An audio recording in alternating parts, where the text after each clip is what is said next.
अस्सलाम वालेकुम। Week 2 lecture number 5।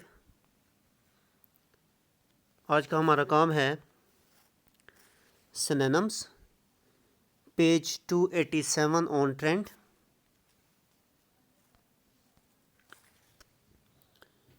The form was ringing with the clamour of the gong. Clamour का आपने जो करीब तरीन मीनिंग है वो आप लोगों ने लिखना है, इसी को हम सिनोनिम बोलते हैं। और इसके आखिर में आप देख सकते हैं कि इसमें यह लिखा हुआ है कि लोहे की बड़ी सी घंटी, जिसको हम घड़ियाल के सेंस में भी ले सकते हैं। तो जब यहाँ पे वो रिंगिंग लिखा हुआ है तो लोहे को जब बजाया जाता है तो उसको हम चिल्लाने के सेंस में ले सकते हैं। तो इसका ऑप्शन ए होगा shout. Number 2, around each plant drifted up thick clouds of smoke.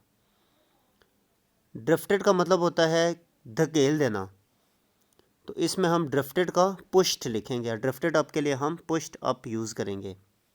Third, every farmer hoped the locust would overlook his form. Overlook का मतलब होता है किसी चीज़ को नज़रअंदाज करना या इग्नोर करना। Option D ignore. Number 4, they all stood and gazed. Gazed mean घूरा। ऑप्शन ए स्टेयर्ड, घूरा। Number 5, the sunlight comes down distorted. Distorted का मतलब होता है रुक रुक के आना, जो चीज़ गैर वाजे हो। तो इसका ऑप्शन बी होगा अनक्लियर, गैर वाजे या गैर नुमाया। Number 6, a branch had snapped off. Snapped off मंजर आम से गायब हो जाना, टूट जाना, गिर जाना। तो इसका ऑप्शन ए होगा broken. Number 7, the old man said emphatically. Emphatically का मतलब होता है किसी चीज़ पर जोर देना। Option D forcefully. Number 8, it was devastated and mangled countryside. यहाँ पे हमने डेवस्टेटेड का मीनिंग लिखना है, जिसका मतलब होता है तबाह कुन। Option A destroyed.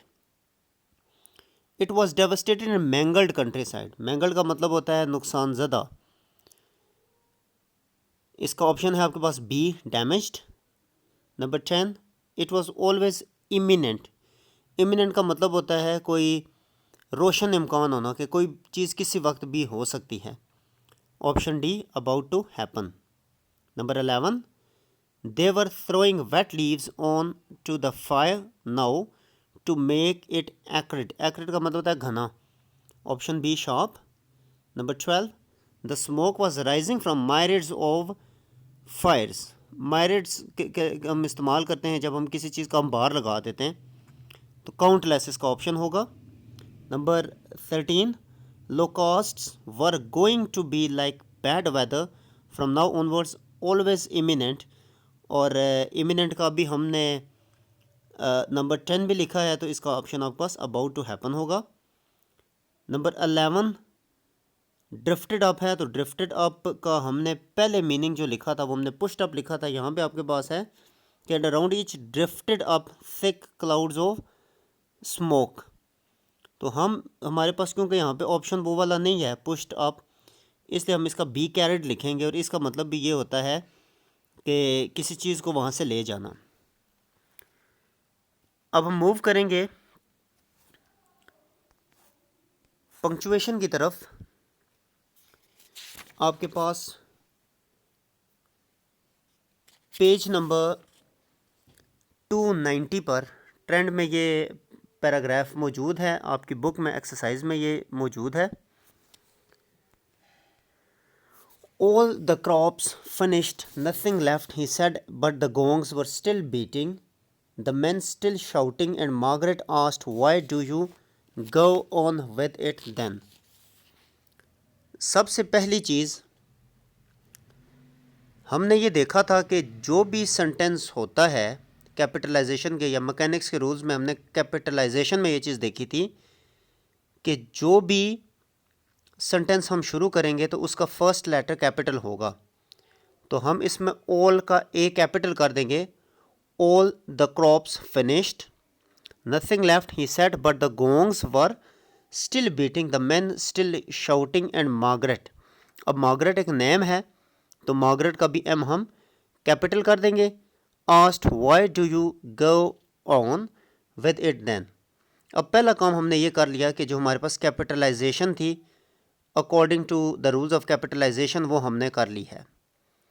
अब हम ये देखते हैं कि all the crops finished nothing left he said. वो कह रहा है ये अल्फाज क्योंकि किसी के कहे हुए हैं, तो किसी के अल्फाज जो होते हैं उसको एज इट इज़ लिखा जाता है। तो हम लिखेंगे ऑल द क्रॉप्स फिनिश्ड। यहाँ पर एक बात मुकम्मल हो जाती है, तो जब बात मुकम्मल होती है तो वहाँ पे हम पीरियड या फुल स्टॉप अप्लाई करते हैं। All the crops finished full stop nothing, क्योंकि फुल स्टॉप है तो उसके बाद नया सेंटेंस शुरू हो रहा है, तो हम यहाँ पे एन को कैपिटलाइज करेंगे। नथिंग लेफ्ट कॉमा, और ये बात क्योंकि किसी की कही हुई है तो इस बात को हमने इन्वर्टेड कॉमर्स में कर देना है। ही सेट के बाद हम फुल स्टॉप लगा देंगे। बट, अब बट का बी क्योंकि नया सेंटेंस शुरू हो रहा है तो हम इसको कैपिटलाइज करेंगे। But the gongs were still beating. यहाँ पर जो बात है वो नामुकम्मल है, लेकिन हमने यहाँ पे रुकना है, तो जब हम कहीं पे रुकते हैं तो वहाँ पे हम कॉमा अप्लाई करते हैं। But the gongs were still beating comma the man still shouting, यहाँ पे भी कॉमा आ जाएगा। एंड मार्गरेट आस्क्ड, अब क्योंकि एंड से पहले हम कॉमा यूजुअली यूज़ नहीं करते, इसलिए हमने यहाँ पे यूज़ किया है, क्योंकि हमने इसको डिस्टिंग्विश